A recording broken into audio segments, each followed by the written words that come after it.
क्योंकि M pharmacy के अंदर भी एक हायर एजुकेशन है, हायर क्लास है, बट इसमें जैसे जैसे आप हायर क्लास जाते हैं, हायर लेवल जाते हो, तो आपकी रिस्पॉन्सिबिलिटी बढ़ते चले जाती है। जैसे मैं लेक्चरर था तो उसमें रिस्पॉन्सिबिलिटी कम थी मेरी, कि मैं थोड़ा असिस्टेंट बना तो रिस्पॉन्सिबिलिटी बड़ी,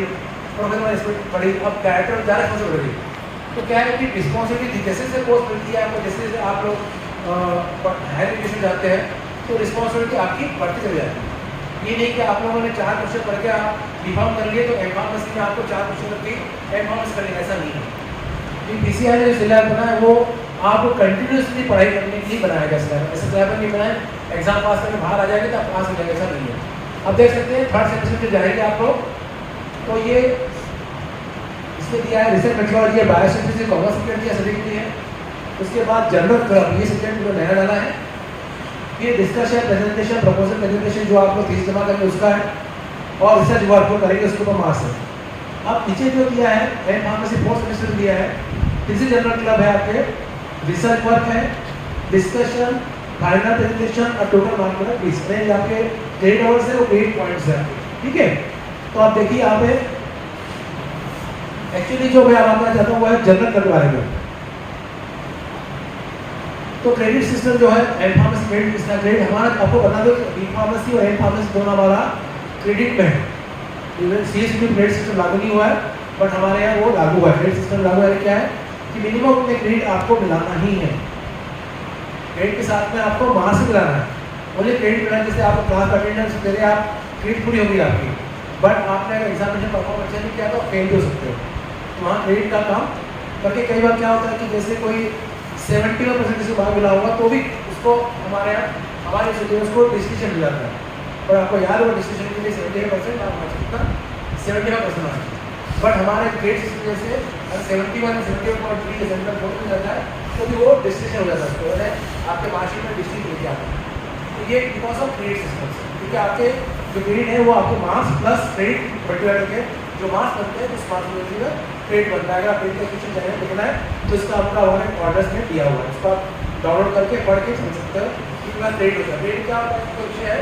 विषय में जितने 4 क्रेडिट मिला है, यहाँ 4 क्रेडिट लिखा हुआ है, और समझो उसका मार्क्स आप 15 मिले, 15 बटे 4 7 मार्क्स, इससे 20 होता है और डिवाइड करते हैं तो आप क्रेडिट का मार्क्स होता है। ये बहुत ईजी कैलकुलेशन है, बट इसको बहुत समझने को देर लग सकती है। तो क्रेडिट में क्या है देखिए, फर्स्ट 26 है, सेकंड में 26 है, थर्ड 21 है और फोर्थ में 20। तो को क्रेडिट, इसमें एक एग्जांपल दिया, को क्रेडिट 2 मार्क्स 2 क्रेडिट। अब को क्रेडिट एक्टिविटीज है और नीचे दिया है इसमें attending conferences, scientific presentation, other scholarly activities, total मिला के 2 मिनिमम है, 7 मैक्सिमम है। अगर आप देखेंगे इसमें तो ये दिया है total credit point 95 minimum maximum 100। मैंने अगर यहाँ पे ऐड करेंगे तो देखिए 6 12 और 13 और ये कितना होता है यहाँ पे 93, कितने होते हैं आपके 93, और आपको 7 मार्क क्रेडिट आपको यहाँ से लेने हैं तो मिला है 100 और 93 में 2 मिनिमम मिलेंगे तो आपको मिलेगा 95, क्योंकि पासिंग के लिए आपको मिनिमम 95 जरूरी है और मैक्सिमम 100। तो 95 क्रेडिट होना जरूरी है, ध्यान रखेंगे, क्योंकि क्या होता है ये 2 क्रेडिट लग रहा है बहुत ईजी है आपके, पर 2 क्रेडिट आपको वो भी कवर करना भी बहुत डिफिकल्ट है। डिफिकल्ट है जो नहीं करेगा उसको डिफिकल्ट है, जो करेगा उसके लिए कोई डिफिकल्ट नहीं, 7 क्रेडिट भी आपको मिल सकते हैं, ठीक है। तो किस तरह से देखिए जो एक्टिविटी दिया है उसका दिया उन्होंने, ये पूरा मार्किंग क्या है 1 2 3 4 5 6 7 8 9 क्रेडिट दिया है, तो 9 में से कोई आपको 7 क्रेडिट लेनी है, ठीक है। तो देखिए इसमें लिखा है पार्टिसिपेशन नेशनल लेवल की सेमिनार, आदि बीकॉम के लिए भी याद रखिए, सिर्फ बीकॉम को भी बहुत काम आता है। Participation seminar, conferences, workshop, symposium, training programs related to specialization of subject student, जैसे जो फार्मेसी एनालिसिस में जिसने लिया है उसका स्पेशलाइजेशन, या फार्माकोलॉजी में या फार्माकेमिस्ट्री में, बायोटेक्नोलॉजी में या फार्माकोलॉजी में, फार्मास्यूटिकल्स में आपने स्पेशलाइज लिया है, उसके अंदर आपको उस सब्जेक्ट का conferences, seminar, workshop, symposium, training program में अगर पार्टिसिपेट करते हैं एंड सर्टिफिकेट मिलता है आपको, तो आपको एक क्रेडिट मिलेगा उसको। तो ये आपको ईयर के 3rd सेमेस्टर के एंड में या 4th सेमेस्टर के एंड में आपको सर्टिफिकेट आपकी क्लास टीचर को जमा करेंगे, तभी उसके क्रेडिट यहाँ से डिपार्टमेंट से वहाँ जाएंगे, मेरे बिल्डिंग जाएंगे तो आपके ऐड होंगे, नहीं तो क्रेडिट नहीं मिलेंगे आपको, ध्यान रखना। दूसरा है participate international level seminar, conferences, workshop, symposium, training program, इसके लिए 2 मार्क दिया है और इसमें लिखा है conference head in outside India, India के बाहर कोई होता है, इंडिया के अंदर इंडिया के बाहर होता है, तो आपको 2 क्रेडिट करना चाहिए। तो आप लोग से इंडिया के बाहर कैसे जाएंगे हम लोग, बहुत इच्छा थी कैसे हम इंडिया बाहर। देखिए जाने की बड़ी बात नहीं है, आप लोग जो हमारे आपका ज़्यादा पैसा नहीं है, करीब 25-30 हज़ार 20 हज़ार रुपये खर्चा कर सकते हो, तो आप मलेशिया है, सिंगापुर है, इंडोनेशिया है, या श्रीलंका है, नेपाल है, ये जो नियमित कंट्रीज हमारे 7 कंट्रीज है, वहाँ कॉन्फ्रेंस जाएंगे तो फीस भी कम है और वहाँ की कॉन्फ्रेंस फीस भी कम रहती है। फिर भी हमारी यूनिवर्सिटी सारी तो यूनिवर्सिटी भी कई बार कॉन्ट्रीब्यूट करती है, पर वो बीकॉम तो नहीं है, बीकॉम तो नहीं है, रिसर्च स्कॉलर है, कॉन्ट्रीब्यूशन करती है 20 हज़ार करके। बट अगर आप लोगों को ये बहुत अमाउंट नहीं होता, तो इससे आप लोगों को क्या होता है कि बाहर जाके पढ़ के बाहर जाके किसी मिलेंगे आप, तो आपका तो नॉलेज आपका साथ में है, साथ में आप वहाँ का नॉलेज, बाहर वर्ल्ड के लोग आएंगे उससे नॉलेज, साथ में आपकी जान पहचान, साथ में हो सकता है कि आपको अगर एफ पीजी करने के बाद लगता है कि उनको कहीं दूसरी कंट्री पढ़ने जाना है, या हमको वहाँ जाकर कोलैबोरेशन वर्क करना है, या उनसे हमको कोलैबोरेट करना है, तो ये पूरे फैक्टर्स आपके हो जाते हैं। करके ये दिया गया है, ये क्यों बनाया गया है, क्योंकि आप लोगों को उसके अंदर ग्रूमिंग हो, आप लोग अच्छे से अच्छा। क्या होता है, हम 4 दीवारी के अंदर यहीं पे रहते हैं और 4 दिन में अपनी ये कैंपस एंट्री किया, यहीं से बाहर निकल गए, तो आपको इसी 4 दीवारी में जो भी नॉलेज है वो मिल रहा है। और अगर आपको एक्स्ट्रा नॉलेज लेना है, आपको कुछ अपना आपका खुद का क्लियर प्रेजेंटेशन बनाना है, या अगर लग रहा है कि हमें कुछ अच्छे टीचर से कोलैबोरेशन करना है, हो सकता है आप अगर इंडिया में आपको लगता है मलेशिया को टीचर है जिसे को कोलैबोरेशन करके आपको अच्छा काम करना है, फ्यूचर में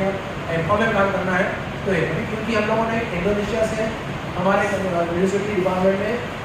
MOU किया है, जिसके अंदर हम लोग मास्टर ऑफ फार्मेसी और PhD के स्टूडेंट को हम स्टूडेंट एक्सचेंज प्रोग्राम में यहाँ से वहाँ भेजेंगे, मलेशिया लेंगे, इंडोनेशिया लेंगे, मलेशिया दूर होती है, और वहाँ के स्टूडेंट भी हमारे आएंगे पढ़ने के लिए। तो अगर आपकी इच्छा होगी तो हम लोग आपके लिए आपको वहाँ पे थर्ड सेमेस्टर से आप लोगों को वहाँ भेज देंगे, 1 साल के लिए 6 महीने के लिए आप जाके वहाँ पढ़ सकते हैं। वहाँ की फीस देनी पड़ेगी आपको, नॉमिनल फीस देनी पड़ेगी, क्योंकि वो एक कोलैबोरेशन है, नॉमिनल फीस देकर आपको वहाँ पढ़ना है, तो वहाँ पे भी आप अपना आगे स्टडी कर सकते हैं। इसके लिए जरूरी नहीं कि अपने यहीं पर पढ़ना जरूरी, आप चाहो तो इंडोनेशिया या मलेशिया में जा सकते हैं, जहाँ से ऑलरेडी हम लोगों ने MA हो चुका है, हम लोग मास्टर ऑफ फार्मेसी स्टूडेंट और एम फार्मेसी स्टूडेंट को भेज सकते हैं। अगर डिफॉल्ट को स्टूडेंट अगर लगता है कि जाने की इच्छा है तो उनको भी हम भेज सकते हैं, उसमें ये कोई बड़ी बात नहीं है। अगर किसी का इंटरेस्ट हो तो बहुत अच्छी बात है। तो ये बात है, दूसरा है अब एकेडमिक अवार्ड है, रिसर्च अवार्ड है, फ्रॉम स्टेट लेवल नेशनल जैसे कोई एकेडमिक अवार्ड मिलते हैं, जैसे एक साइंस अवार्ड मिल गया आपको, या समझो आपको कोई अवार्ड मिलता है जैसे APTI association of pharmaceutical of India, या IPA इंडियन फार्मास्यूटिकल एसोसिएशन, इनके जो कॉन्फ्रेंसेस होते हैं या लोकल लेवल कॉन्फ्रेंसेस होते हैं, बहुत सारे लोकल कॉन्फ्रेंस थे, जैसे रिसेंटली अभी हमने इसी हफ्ते में रूटा कॉलेज में है, फिर संतरा कॉलेज में नेक्स्ट मंथ में है, फिर कुछ मंथ में रोहतरा यूनिवर्सिटी में है, ब्रेसेस कॉलेज में, क्योंकि ये सब कॉलेजेस हमारे साथ ही सब लोग हैं, ताकि हमारी मेरी इच्छा रहेगी, हमारी सबकी इच्छा रहेगी कि आप लोग नियम, अगर आप दूर नहीं जा पाते तो नियम और जितने भी कॉलेजेस अपने सराउंडिंग है, जो जिस कॉलेज से हमारा कोलैबोरेशन है, हमारा उससे कोलैबोरेशन है, उनके यूनिवर्सिटी उनके वहाँ पे कॉन्फ्रेंस होता है, तो देखिए कि आप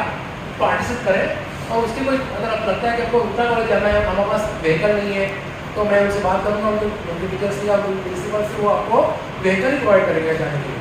आगे छोड़ने के लिए। क्योंकि बीच में शंकरा कॉलेज के भी व्हीकल मिला था हमको, प्रिंसिपल का व्हीकल मिला था, तो आप लोगों को इसके लिए निश्चित रहिए कि आप लोगों को ट्रांसपोर्ट से प्रॉब्लम हो रहा है, तो आप जरूर जाना जरूर करें। अगर विभाग लड़के भी अगर किसी वक्त जाना चाहिए तो जरूर पार्टिसिपेट करना चाहिए।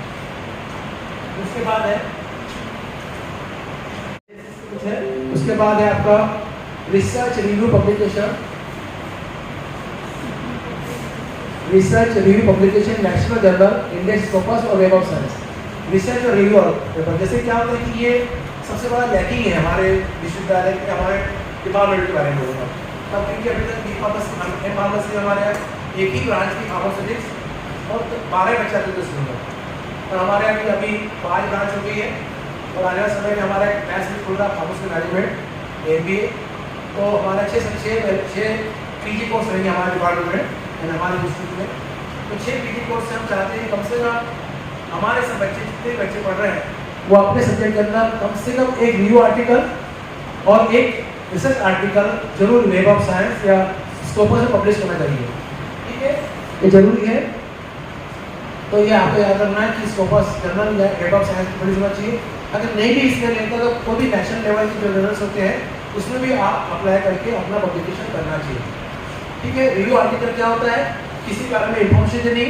जैसे आप विकिपीडिया पढ़ते हो ना, तो विकीपीडिया में आप जब कुछ किसी इन्फॉर्मेशन चाहिए, जैसे मेरी इन्फॉर्मेशन चाहिए तो मेरा इक्विपमेंट नहीं है, बट जैसे अमिताभ बच्चन बारे में जानना है या किसी सेलिब्रिटी बारे में जानना है, तो या हमारे प्रधानमंत्री जी बारे में जानना चाहते हैं, तो आप अगर वो नाम डालेंगे उनका विकीपीडिया क्लिक करेंगे तो आपको उनकी भी इन्फॉर्मेशन देंगे, कब बॉर्न हुआ, क्या हुआ, क्या था, क्या एजुकेशन कॉम्पिटिशन था, सारा इन्फॉर्मेशन मिलेगा आपको, कहाँ काम कर रहे थे, क्या कर रहे थे। तो उसी टाइप किसी सब्जेक्ट के बारे में, किसी